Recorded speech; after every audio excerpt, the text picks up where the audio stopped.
Welcome to Not Milk Never Milk. Subscribe if you're lactose intolerant. You start by preparing the phone. Enable unknown sources and make a full backup of your keyboard and fonts because you'll replace system assets. Next, download the iPhone emoji font file plus ZFont APK to internal storage.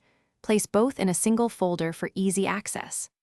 Once done, confirm you have at least 20% battery and Wi-Fi stable, and close other apps so the installer and font patch won't be interrupted.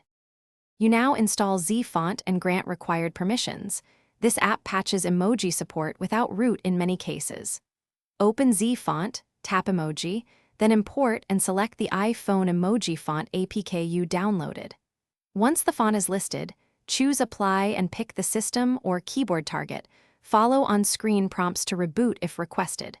Make sure to allow any file manager access. The app replaces Emoji. After applying the font, reboot the Vivo T15G and test emojis and messages, WhatsApp and any chat app. You should see iPhone designs.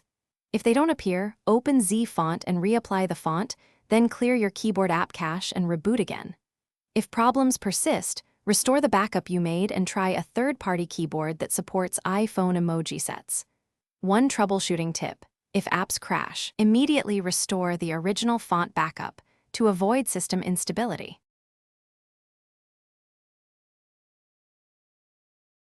Thanks for watching. If this was helpful, leave a like and consider subscribing. See you next time.